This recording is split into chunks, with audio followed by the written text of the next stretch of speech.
কিন্তু দেখে তো মনে হচ্ছে। আম্মু, আমার শরীর খুব ক্লান্ত লাগছে, আমি রুমে গেলাম। কথাটা বলে মায়া নিজের রুমে চলে আসলো। রুমে এসে বুকে হাত দিয়ে কয়েকটা স্বস্তির নিঃশ্বাস ফেলে ফ্রেশ হতে চলে যায়। ওয়াশরুমে ঢুকে শাড়ি উল্টিয়ে পাল্টিয়ে দেখতে লাগলো শরীরের কোথায় কোথায় দাগ পড়েছে। শরীরের অনেক জায়গাতে বেল্টের দাগ পড়েছে। পড়বে না কেন? যা জোরে জোরে বাড়ি মেরেছে তার শরীরে। রাতের বেলা খাবার খাওয়ার সময় মায়ের আব্বু মায়ের হাতে দাগ দেখে জিজ্ঞেস করলেন, এটা কিসের দাগ? মায়া তখন তার আব্বুকেও ওই কথা বলল যা তার আম্মুকে বাসায় ফিরে বলেছিল, মানে সিঁড়ি থেকে পড়ে গিয়ে এমন হয়েছে আর কি। মায়ের বাবা আর কিছু না বলে মায়াকে দাগের জায়গায় মলম লাগিয়ে নিতে বললেন। খাবার খাওয়া শেষ হলে মায়ের রুমে এসে ঘুমিয়ে পড়ে। শরীরের বিভিন্ন জায়গায় বেল্টের দাগ পড়ায় মায়া 2 দিন ভার্সিটিতে যায়নি। মায়াকে 2 দিন ভার্সিটিতে না দেখে তামিম তো পুরো পাগল হয়ে গেছে। ভার্সিটিতে এসে সবসময় শুধু মায়াকেই খুঁজতে থাকে, কিন্তু তাকে কোথাও পায় না। অবশেষে 3য় দিনের দিন মায়া ভার্সিটিতে যায়। মায়াকে ভার্সিটিতে দেখেই তামিম দৌড়ে মায়ের সামনে এসে দাঁড়ায় আর বলল, তুমি এতদিন ভার্সিটিতে আসোনি কেন? আমার ইচ্ছে হয়েছে তাই আসেনি। কেন ভার্সিটিতে আসার ইচ্ছে হয়নি বলো আমায়? আপনাকে এত কিছু বলতে আমি বাধ্য নই। দেখি আমার পথ ছাড়েন, আমি ক্লাসে যাব। এই মেয়ে চুপ, একদম চুপ। যা জিজ্ঞেস করেছি তার উত্তর দাও, না হলে আজ এখান থেকে কোথাও যেতে পারবে না বলে দিলাম। বলো, এতদিন ভার্সিটিতে আসো নাই কেন? তামিমের কথা শুনে মায়ের রাগ উঠে গেল আর চেঁচিয়ে উঠে বলল, আপনার জন্যই তো আসিনি। আপনি যে ওই দিন পশুর মতো আমায় বেল্ট দিয়ে মেরেছিলেন, ওই দিনেই আমার সারা শরীরে বেল্টের দাগ পড়ে যায়। শরীরে এত দাগ নিয়ে ভার্সিটিতে আসলে সবাই আমাকে এই নিয়ে নানান রকম প্রশ্ন করবে। তখন আমি তাদের কি উত্তর দিব? তাদেরকে কিভাবে বলবো যে আপনি আমায় বেল্ট দিয়ে মেরে আমার সারা শরীর দাগ লাগিয়ে দিয়েছেন? তাই দাগ কমানোর জন্য এতদিন ভার্সিটিতে আসিনি, এমনকি ঘর থেকেও কোথাও বের হতে পারিনি এই বেল্টের দাগগুলোর জন্য। আপনার কাছে আমি হাত জোড় করে ক্ষমা চাচ্ছি ওই দিনের প্রপোজের ঘটনার জন্য। আমি আপনাকে ভালোবাসি না, প্লিজ এখন থেকে আমাকে আর কখনো ডিস্টার্ব করবেন না, প্লিজ। তামিম মায়ের কথাগুলো শুনে কিছু বলার মতো পেল না। চুপ করে মায়ের সামনে মাথা নিচু করে দাঁড়িয়ে আছে। মায়ের এমন অবস্থার জন্য সে নিজেই দায়ী। তার নিজেকেই এখন বড্ড অপরাধী মনে হচ্ছে। মায়া তামিমকে চুপ করে থাকতে দেখে বলল, আবারও আপনার কাছে আমি হাত জোড় করে ক্ষমা চাচ্ছি, প্লিজ ওই দিনের ঘটনার জন্য আমায় মাফ করে দিন। আর সবকিছু ভুলে আগের মতোই জীবন যাপন করেন। আর আপনি চাইলেও আমাদের সম্পর্ক এত দূর যাবে না, কারণ আপনার বাবা এই শহরের নামকরা বিজনেসম্যানদের মধ্যে একজন। আপনার বাবার সামনে তো আমার বাবা কিছুই না, তাই নিজেদের মতো উচ্চ বংশের কোনো মেয়েকে বিয়ে করে নিজের জীবন সঙ্গী বানান। জীবনে উনি সুখী হবেন। আমাদের চেয়ে উচ্চ বংশের কোনো মেয়েকে বিয়ে করলেও আমি সুখী হতে পারবো না, কারণ আমি শুধু তোমাকেই ভালোবাসি। তোমাকে ছাড়া আমি অন্য কাউকে নিজের জীবনে ভাবতেও পারবো না। প্লিজ মায়া, একটু বোঝার চেষ্টা করো। আমি সত্যি তোমায় ভালোবাসি, আর আমি এটাও জানি যে তুমি আমায় ভালোবাসো। চলো না, আমরা দুজন কোথাও পালিয়ে গিয়ে বিয়ে করে নিই। তামিম ওর হাত ধরাতে ভার্সিটির অনেক ছাত্রছাত্রীরা এখন তাদের দিকে অন্য চোখে তাকিয়েছে। মায়ের এই বিষয়টা ভালো লাগলো না, তাই সে ঝটকা মেরে তামিমের থেকে হাত ছাড়িয়ে নেয়। কি পাগলের মতো কথা বলে যাচ্ছেন? আমি আপনাকে কেন ভালোবাসতে যাব? আমি তো বললামই যে ওই দিন একটা বাজি জেতার জন্য আপনাকে প্রপোজ করেছিলাম। ওই ছেলেটা যে আপনি হবেন এটা আগে জানলে কখনোই আপনার ধারে কাছেও যেতাম না। তাই আবারও বলছি, আমি আপনাকে ভালোবাসি না। এরপর থেকে আর আমার সাথে কথা বলতে আসবেন না, প্লিজ। কথাগুলো বলেই মায়া দ্রুত গতিতে হেঁটে ক্লাসে চলে আসলো। ক্লাসে এসেই সে তার বান্ধবীদের কাছে এসে বসে পড়ল। আরে মায়া, তুই এতদিন কোথায় ছিলি? তুই বাড়িতেই তো ছিলাম। দেখ, একদম মিথ্যে বলবি না। তুই কি ভেবেছিস আমরা ওই দিন কিছু দেখিনি? আমরা ওই দিন সব দেখেছি। কি দেখেছিস? তামিম ভাইয়া যে তোকে ওই দিন জোর করে গাড়িতে তুলে নিয়ে গিয়েছিল, আমরা সব দেখেছি। তা তোকে উনি কোথায় নিয়ে গিয়েছিলেন আর কেনই বা নিয়ে গিয়েছিলেন?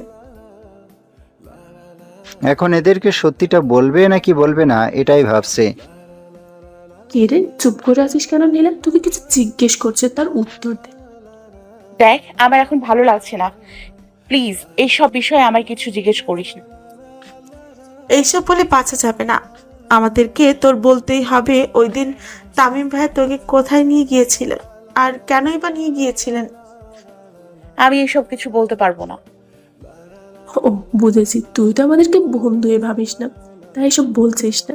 ওকে যা, তোর বলা লাগবে না। আরে তোরা এইভাবে বলছিস কেন? আমি তোর সাথে আর আমাদের কথা নেই।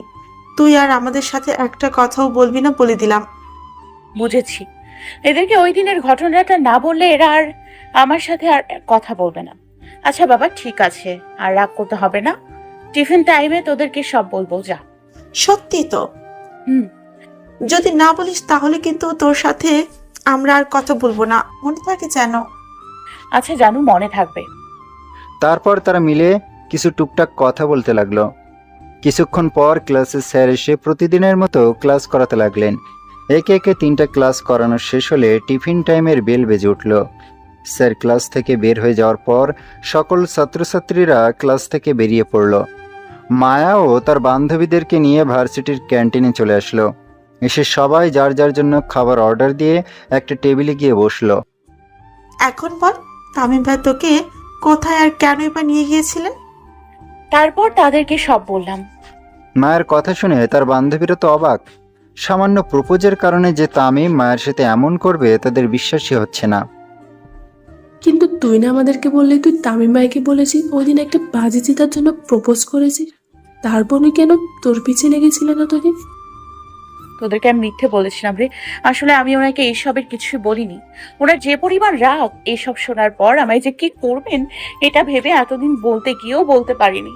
তারপর ওই দিন সাহস করে বলেই ফেললাম, যার কারণে উনি আমায় ওই দিন ভার্সিটি থেকে তুলে নিয়ে গেলেন বিয়ে করার জন্য।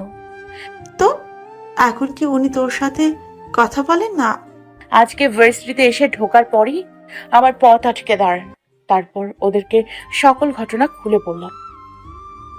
তুই বাজি জেতার জন্য ওনাকে প্রপোজ করলে উনি তো সেই প্রপোজটাকে সত্যি ভেবে নিয়েছেন। আমার মনে হয় উনি তোকে সত্যি ভালোবাসেন। ওনাকে এভাবে ফিরিয়ে দেওয়াটা তোর একদম ঠিক হয়নি। ওনার সাথে আবার যায় না রে। ওনার ফ্যামিলি কত উচ্চ বংশের আর আমার কত নিম্ন বংশের। ভালোবাসাটা পরিবার বা বংশ দিয়ে হয় না, দুজন সত্যিকারে একে অপরকে মন থেকে ভালোবাসলে ভালোবাসা হয়। কিন্তু সমাজ এখন পরিবার আর বংশটাই আগে দেখে। সমাজ তোকে খাওয়ায় নাকি পড়ায় যে তুই সমাজ নিয়ে চিন্তা করছিস? হয়েছে, বাদ দে এখন এইসব কথা। খাবার এসে পড়েছে, এবার খাবার খা। মায়ের কথা শুনে তার বান্ধবীরা আর কিছু বলল না। তারপর সবাই যার যার মতো খেতে লাগলো। খাওয়া শেষ হলে সবাই যার যার বিল দিয়ে আবার ক্লাসে চলে আসলো। টিফিন টাইমের সময় শেষ হলে ক্লাসে আবার আরেক স্যার এসে সবাইকে ক্লাস করাতে লাগলেন। একে একে বাকি ক্লাসগুলো করানো শেষ হলে ভার্সিটি ছুটি দিয়ে দিল। ক্লাস থেকে বেরিয়ে এসে মায়া তার বান্ধবীদেরকে বিদায় জানিয়ে বাসায় চলে আসলো। আজকে টিফিন টাইমে আর বাসায় আসার সময় তামিমকে মায়া কোথাও দেখতে পায়নি। এতে মায়া মনে মনে অনেকটা খুশি হয়েছে। বাসায় এসে মায়া হাত মুখ ধুয়ে খাবার খেয়ে তার রুমে চলে আসলো। রুমে এসে শরীরের মধ্যে থাকা দাগগুলোতে মলম লাগাতে লাগলো। তার শরীরের অনেক জায়গায় এখনো বেল্টের দাগ রয়ে গেছে। মলম লাগিয়ে মায়া বিছানায় শুয়ে কিছুক্ষণ রেস্ট নিতে লাগলো। অপরদিকে তামিম টিফিন টাইমেই বাসায় চলে এসেছিল। বাসায় এসে কিছু না খেয়ে রুমে গিয়ে দরজা লাগিয়ে শুয়ে পড়েছে। তার মা অনেকবার খাওয়ার জন্য বলেছিলেন, কিন্তু সে খাবে না বলে শুয়ে রইল। শুয়ে শুয়ে তামিম মায়ের কথাই ভাবছে। জীবনে কখনো সে কারো প্রেমে পড়েনি। এই প্রথম সে একটা মেয়ের প্রেমে পড়েছে, যে মেয়েটা হলো মায়া। মায়ার প্রেমে পড়ে সে মায়াকে এতটাই ভালোবেসে ফেলেছে যে মায়াকে ছাড়া সে কিছু ভাবতেই পারে না। মায়াকে ছাড়া সে জীবনটা কল্পনাও করতে পারে না। মায়াকে তার জীবনে না পেলে সে বাঁচতেই পারবে না। যে করেই হোক মায়াকে তার জীবনে লাগবেই। মায়াকে তার চাই। রাতের বেলা মায়া খেয়ে দিয়ে রুমে এসে কিছুক্ষণ বসে থেকে ঘুমিয়ে পড়ল। অপরদিকে তামিম তার মায়ের জোরাজুরিতে হালকা একটু খাবার খেয়ে রুমে এসে ঘুমিয়ে পড়ল। পরের দিন সকালবেলা মায়া ঘুম থেকে উঠে নাস্তা খেয়ে ভার্সিটিতে চলে আসলো। ভার্সিটিতে এসে ঢুকতেই সে একটা ছেলের সাথে ধাক্কা খেতে যাচ্ছিল, কিন্তু একটুর জন্য বেঁচে যায়। সরি আপু, আসলে আমি দেখতে পাইনি। আরে সরি বলতে হবে না, ধাক্কা তো আর লাগেনি। ছেলেটার দিকে তাকিয়ে দেখলো ছেলেটা তার সাথেই পড়ে। ছেলেটার চেহারা অনেক চেনা চেনা লাগছে তার। হ্যাঁ, মনে পড়েছে, এটা তো ওই দিনের ছেলে যে আমায় নিচে পড়া থেকে বাঁচিয়েছিল আর তামিম ভাইয়া এর জন্য ছেলেটাকে মেরেছিল। ছেলেটা মায়ার দিকে একবার তাকিয়ে চলেই যাচ্ছিল। তখনই মায়া তাকে ডাক দিয়ে দাঁড়াতে বলে। ছেলেটাও মায়ার কথায় দাঁড়িয়ে পড়ে। আপনি ওই ছেলেটা না যার সাথে আমি ওই দিন ক্লাসের বাইরে ঢুকতে গিয়ে ধাক্কা খাই আর আপনি আমায় ধরে ফেলেন, তারপর তামিম ভাইয়া এসে আপনাকে চড় মারে? জি আপু, আমি সেই ছেলেটা। আর সরি, ওই দিন আপনি পড়ে যাচ্ছিলেন, তাই আপনাকে ধরেছিলাম। আরে না, সরি বলতে হবে না, সরি তো আমার বলা উচিত। আমার জন্য ওই দিন তামিম ভাইয়া আপনাকে চড় মেরেছে। প্লিজ আমাকে এর জন্য মাফ করে দিন। না না আপু, ঠিক আছে। এখানে মাপছে আর কি আছে? তামিম ভাইয়া হয়তো আপনাকে লাইক করে, তাই আমি আপনাকে ধরাতে উনি আমায় মেরেছিলেন। বাদ দেন এইসব কথা, আপনি তো আমার সাথেই পড়েন, তাহলে আমায় আপু ডাকছেন কেন? ও সরি, ভুলেই গেছিলাম আমরা যে একসাথে পড়ি। মায়া আর ওই ছেলেটা ভার্সিটির বাইরে দাঁড়িয়ে টুকটাক কথা বলছিল, তখনই তামিম তার গাড়ি নিয়ে এসে ভার্সিটিতে ঢোকে। তাদের দুজনকে দাঁড়িয়ে দাঁড়িয়ে কথা বলতে দেখে তামিমের মাথা গরম হয়ে যায়। সে গাড়িটা ওইখানেই থামিয়ে ওদের কাছে এসে দাঁড়ায়। এই ছেলে, তোর সাহস কি করে হয় ওর সাথে কথা বলার? তোকে দেখে তো চেনা চেনা মনে হচ্ছে। হ্যাঁ, ওই দিন না তোকে চর মেরেছিলাম, ওকে ধরার কারণে সেটা কি ভুলে গেছিস? তোকে তো আজ আমি সত্যি মেরে ফেলবো। বলেই ছেলেটাকে হাত উঠিয়ে চড় মারতে যাবে, তখনই মায়া তামিমের হাত ধরে ফেলে। মায়া তামিমের হাত ঝটকে দিয়ে দূরে সরিয়ে দিয়ে সজোরে তামিমের গালে একটা চড় মেরে বসে। মায়ার এমন কাজে তামিম গালে হাত দিয়ে অবাক চোখে মায়ের দিকে তাকিয়ে রইল। মায়া, তুমি আমায় মারলে? হ্যাঁ মেরেছি, আর এটাই আপনার প্রাপ্য ছিল। আপনাকে কতবার বলেছি আমি আপনাকে ভালোবাসি না, তারপরেও কেন সব সময় আমার পেছনে লেগে থাকেন? আমি কোনো ছেলের সাথে বা কোনো ছেলে আমার সাথে কথা বললে তাতে আপনার সমস্যা কি? আজ আমি নিজেই ওনার সাথে কথা বলেছি আপনার ওই দিনের ব্যবহারের কারণে মাফ চাইতে, কিন্তু এটা দেখে আজকেও আবার আপনি ওনাকে মারতে চলে এসেছেন। আপনার জন্য তো দেখছি আমি কোনো ছেলের সাথে একটু কথাও বলতে পারবো না। কেন আপনি আমার সাথে এমন করছেন কেন? কারণ আমি তোমাকে ভালোবাসি। কিন্তু আমি আপনাকে ভালোবাসি না আর বাসবো না। প্লিজ আপনি আর কখনো আমাকে ডিস্টার্ব করবেন না, প্লিজ। কথাগুলো বলে মায়া তামিমকে আর কিছু বলতে না দিয়ে সেখান থেকে ক্লাসে চলে আসলো। মায়া চলে যাওয়ার পরেও তামিম সেখানে ঠায় দাঁড়িয়ে রইল। মায়া তাকে ভালো না বাসলেও সে তো মায়াকে মন থেকে ভালোবাসে। তারপরও কেন মায়া তাকে এত ভালো করছে? মায়ের হাতে চড় খেয়ে তামিমের একটু খারাপ লাগেনি, কিন্তু মায়ের অবহেলাটা তামিমকে খুব কষ্ট দিচ্ছে, যেটা সে কাউকে বলে বোঝাতে পারবে না। এদিকে মায়া ক্লাসে এসে মন ভালো করার জন্য তার বান্ধবীদের সাথে বসে গল্প করতে লাগলো। কিছুক্ষণ পর ক্লাসে স্যার চলে আসলো। গল্প বাদ দিয়ে সবাই ক্লাসে মনোযোগ দিল। ওই দিনের মতো ভার্সিটি শেষে মায়া বাসায় চলে আসলো। বাসায় এসে খাওয়া দাওয়া করে নিজের রুমে গিয়ে একটু ঘুমিয়ে পড়ল। অপরদিকে তামিমও তার বাসায় গিয়ে হালকা কিছু খেয়ে রুমে গিয়ে ঘুমিয়ে পড়ল। এইভাবে কেটে গেল 1 মাস। এই 1 মাসে তামিম ভার্সিটিতে সারাক্ষণ মায়ের পিছনে লেগে থাকতো, আর মায়া তাকে দিনের পর দিন অবহেলা করেই গিয়েছে। রাতের বেলা তামিম তার মা বাবার সাথে ডাইনিং টেবিলে বসে খাবার খাচ্ছিল। এমন সময় তামিমের বাবা রফিক আহমেদ তামিমকে উদ্দেশ্য করে বললেন, কাল রিয়া দেশে আসছে, তুমি কাল ওকে এয়ারপোর্ট থেকে ড্রপ করে রিয়াদের বাসায় দিয়ে এসো। এই রিয়া আবার কে? তোমার শফিক আঙ্কেলের মেয়ে রিয়া, যার সাথে তোমার বিয়ে ঠিক করা। তো আমি কেন ওনাকে ড্রপ করতে যাব? আঙ্কেল তো আছেনি। না, কালকে তোমার আঙ্কেলের একটা ইম্পর্টেন্ট মিটিং থাকায় উনি যেতে পারবেন না। বিদায় তোমার আঙ্কেল আমাকে বলে দিয়েছে তুমি যেন কালকে রিয়াকে এয়ারপোর্ট থেকে ড্রপ করে আনো। আমি পারবো না, কাল আমার ভার্সিটিতে ক্লাস এক্সাম আছে। সে এক্সাম কোন স্যার নিবে? স্যারের নাম বলো। আমাদের প্রথম পিরিয়ডের স্যার মুমিন হোসেন। দাঁড়াও, আমি ওনাকে কল করে বলে দিচ্ছি যে তুমি কালকে এক্সাম দিতে পারবে না। এই যা, বাঁচার জন্য একটা মিথ্যা বললাম, এখন তো দেখছি সেটা আব্বু ধরেই ফেলবেন। কাল তো ক্লাসে কোনো এক্সাম নেই, যদি আব্বু স্যারকে ফোন করে তাহলে তো আমি ধরা খেয়ে যাব। না, এখন তো দেখছি আব্বুর কথা মানা না ছাড়া কোনো উপায় নেই।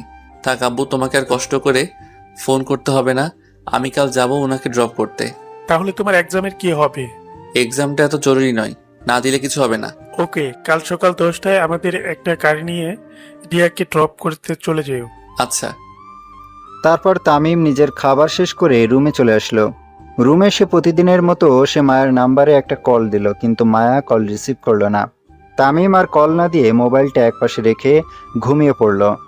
সকালবেলা ঘুম থেকে উঠে হালকা নাস্তা করে মায়া ভার্সিটিতে চলে আসলো। ভার্সিটিতে এসে তামিমকে কোথাও দেখতে না পেয়ে মায়া কিছুটা অবাক হলো, কারণ এই 1 মাস ধরে তামিম প্রতিদিন ভার্সিটির গেটের কাছে দাঁড়িয়ে থাকতো মায়ের সাথে কথা বলার জন্য। কিন্তু তামিমকে আজ সে কোথাও দেখতে না পেয়ে মনে মনে ভাবতে লাগলো, আজকে উনি ভার্সিটিতে আসেননি, মনে হয় আসেননি, না হলে তো ওনাকে ভার্সিটিতে দেখতে পেতাম। দূর, আমি ওনাকে নিয়ে এত ভাবছি কেন? উনি না আসলে নাই, এটা আমার কি? উনি না আসলে তো আমারই ভালো, একটু শান্তিতে ভার্সিটিতে থাকা যাবে। তারপর মায়া ক্লাসে গিয়ে তার বান্ধবীদের কাছে বসে পড়ল। এদিকে তামিম 9:30টাতে ঘুম থেকে উঠে ফ্রেশ হয়ে হালকা কিছু খেয়ে তাদের গাড়ি নিয়ে এয়ারপোর্টে চলে এলো। এয়ারপোর্টে এসে অনেকক্ষণ ধরে রিয়ার জন্য দাঁড়িয়ে আছে, কিন্তু রিয়ার দেখা মিলছে না। হঠাৎ তার মাথায় আসলো, এই যা, রিয়া মেয়েটাকে তো কখনো দেখিনি, তাহলে ওকে চিনবো কি করে? মেয়েটার কোনো ছবিও তো নেই আমার কাছে। দেখে আব্বুকে ফোন করে উনি কি বলেন। তামিম পকেটে থাকা ফোনটা বের করতে যাবে, তখনই কেউ একজন সামনের দিক থেকে এসে তাকে শক্ত করে জড়িয়ে ধরল। তামিম টাল সামলাতে না পেরে কয়েক পা পিছিয়ে গেল, যেন কেউ দূর থেকে দৌড়ে এসে তাকে জড়িয়ে ধরেছে। তামিম কিছু বুঝতে না পেরে তাকে জড়িয়ে ধরে থাকা মানুষটার দিকে তাকালো, দেখলো একটা মেয়ে তাকে জড়িয়ে ধরে আছে। মেয়েটা তাকে এত শক্ত করে জড়িয়ে ধরে আছে যে তামিম তাকে নিজের থেকে ছাড়াতেই পারছে না। অনেক জোরাজুরি করে অবশেষে তামিম মেয়েটাকে নিজের থেকে ছাড়ালো, আর ছাড়িয়ে এই মেয়েটার গালে ঠাস করে একটা চড় বসিয়ে দিল। চড় খেয়ে মেয়েটা এক হাতে দূরে গিয়ে পড়ল। অসভ্য মেয়ে কোথাকার, লজ্জা করে না একটা অপরিচিত ছেলেকে এত মানুষের সামনে জড়িয়ে ধরতে? মেয়েটা এবার মাথা তুলে তামিমের দিকে তাকালো আর বলল, অপরিচিত কোথায়? হুম, নিজের হবু বরকেই তো জড়িয়ে ধরেছি। মানে হবু বর কাকে বলছেন? কেন, তুমি? তোমার সাথেই তো আমার আরো কিছুদিন পর বিয়ে হবে, তাহলে তো তুমি এখন আমার হবু বর, তাই না? Shut up! কি আজে বাজে কথা বলে যাচ্ছেন, মাথা ঠিক আছে তো আপনার? কি ছিল, বাট এখন তোমাকে দেখার পর থেকে আর ঠিক নেই। পাগলের মতো করে কথা বলছেন কেন? পাগল নাকি আপনি? পাগল না গো, পাগলি, তাও শুধু তোমার পাগলি। বোন, আপনার পায়ে পড়ি, প্লিজ মাথা গরম না করে এখান থেকে যান প্লিজ। ওই, আমি তোর কোন জন্মের বোন লাগি রে? হ্যাঁ, কয়দিন পর তোকে বিয়ে করে তোর বাচ্চার মা হব, আর তুই আমাকে বোন বলিস? দেখেন, আপনি এসব কি বলছেন? আমার মাথায় কিছুই ঢুকছে না। আপনি কে বলেন তো? আমি রিয়া, চিনতে পারছো আমাকে? রিয়া? কোন রিয়া? তোমার আব্বু বন্ধু শফিক চৌধুরীর মেয়ে আমি, রিয়া চৌধুরী। তার মানে আপনি সেই রিয়া? কেন, বিশ্বাস হচ্ছে না বুঝি? না মানে আপনাকে তো আগে কখনো দেখিনি, তাই চিনতে পারছি না। কিন্তু আমি আপনাকে ভালো করে চিনি। আব্বু আমায় আপনার কয়েকটা ছবি দিয়েছিল মোবাইলে। ও, আর আমি সরি আপনাকে চড় মারার জন্য। আসলে তখন বুঝতে পারিনি যে এটা আপনি। It's okay, no problem. আচ্ছা তাহলে চলুন আপনাকে বাসায় পৌঁছে দিয়ে আসি। চলেন। তারপর রিয়াকে সাথে নিয়ে তামিম এয়ারপোর্টের বাইরে এসে ওকে গাড়িতে উঠিয়ে নিজেও উঠে বসলো। এরপর গাড়ি স্টার্টে দিয়ে রিয়াকে তাদের বাসায় পৌঁছে দিয়ে আসলো। অপরদিকে ভার্সিটি শেষ করে মায়া বাসায় এসে খাওয়া দাওয়া করে রুমে এসে তামিমের কথা ভাবতে লাগলো। আচ্ছা, উনি আজ ভার্সিটিতে আসেননি কেন? উনি তো প্রতিদিনই ভার্সিটিতে আসেন, তাহলে আজ আসলেন না কেন? ওনার আসা যাওয়া নিয়ে আমি এত ভাবছি কেন? দূর, উনি না আসলে তো আমারই ভালো। দিনটা এইভাবেই কেটে গেল দুজনের। পরের দিন মায়া ভার্সিটিতে গিয়ে দেখলো তামিম ভার্সিটির ভেতরে তার বডিগার্ডদের সাথে কি যেন কথা বলছে। মায়াকে সে দেখতে পায়নি, তাই মায়া আর ওদিকে না তাকিয়ে ক্লাসে চলে এলো। ভার্সিটি ছুটি হলে মায়া আবার বাসায় চলে আসলো। এইভাবে 2 দিন কেটে গেল। এই 2 দিনে তামিম মায়ের সাথে অনেকবার কথা বলতে চেয়েছে, কিন্তু মায়া বলেনি। আজ ভার্সিটিতে শেষে মায়া বাসায় এসে তামিমের কথা ভাবতে লাগলো। তামিমকে এত অবহেলা করাটা তার মোটেও ঠিক হচ্ছে না। বেচারা তো তাকে প্রথমে চিনতই না। মায়া ওকে প্রপোজ করাতে না তামিম ওর পিছু নিল। মায়ের কেন জানি মনে হচ্ছে সেও একটু একটু তামিমের প্রতি দুর্বল হয়ে যাচ্ছে, কিন্তু এটা যে সম্ভব না। তামিমকে সে ভালোবাসলেও বিয়ে যে তার তামিমের সাথেই হবে এটার কি গ্যারান্টি? পরের দিন মায়ের শরীরে হালকা জ্বর উঠল, তাই সে আর ভার্সিটিতে যায়নি। এর পরের দিন জ্বর কমে গেলে মায়া ভার্সিটিতে গেল, কিন্তু ভার্সিটিতে এসে এসে তামিমকে কোথাও দেখতে পেল না। তামিমকে দেখতে না পেয়ে মায়ের একটু মন খারাপ হলো, আর সে ক্লাসে চলে গেল। টিফিন টাইমের সময় মায়ের বান্ধবীরা বলল তারা সবাই আজ আর ক্লাস করবে না, একটা রেস্টুরেন্টে গিয়ে কিছু খেয়ে বাসায় চলে যাবে। মায়েরও আজ ক্লাস করতে ভালো লাগছে না, তাই সে ওদের কথায় আর না করলো না। মায়া আর তার বান্ধবীরা ভার্সিটি থেকে বেরিয়ে একটা রেস্টুরেন্টে এসে ঢুকলো, আর সবার জন্য খাবার অর্ডার দিয়ে একটা টেবিলে গিয়ে সবাই বসে পড়লো। সবাই বসে বসে গল্প করছে, এমন সময় হঠাৎ মায়ের চোখ পড়লো সামনের টেবিলে। সে দেখলো সামনের টেবিলে তামিম একটা মেয়ের সাথে বসে আছে আর একটু হেসে হেসে কথা বলছে। মায়া তার বান্ধবীদেরকে ডেকে তামিম আর ওই মেয়েটাকে দেখালো আর বলল, ওনার পাশে বসা ওই মেয়েটা কে রে? তুই জানিস না? আজকেই তো প্রথম দেখলাম, না বলে জানবো কি করে? ওই মেয়েটা তামিম ভাইয়ের হবু বউ। মেয়েটার সাথে নাকি ওনার বিয়ে ঠিক করা হয়েছে। নীলার মুখে এইসব কথা শুনে মায়ের যেন পায়ের তলার মাটি সরে গেল। তার চোখ মুখ যেন অন্ধকার হয়ে আসলো। চারদিকে শুধু অন্ধকার আর অন্ধকার। মায়া নিজের কানকেই বিশ্বাস করতে পারছে না যে সে কি শুনেছে। যা শুনেছে তা কি সত্যি? সত্যি যদি হয়ে থাকে তাহলে উনি কেন এতদিন আমার পেছনে ঘুরঘুর করলেন? উনি কি তাহলে মন থেকে আমায় ভালোবাসেননি? নাকি আমার অবহেলা পেয়ে উনি এখন অন্য কাউকে নিজের জীবন সঙ্গী বানিয়ে নিচ্ছেন? এই মা, চুপ করে আছিস কেন? কি ভাবছিস? হঠাৎ নীলার কথায় বাস্তবে ফিরলাম।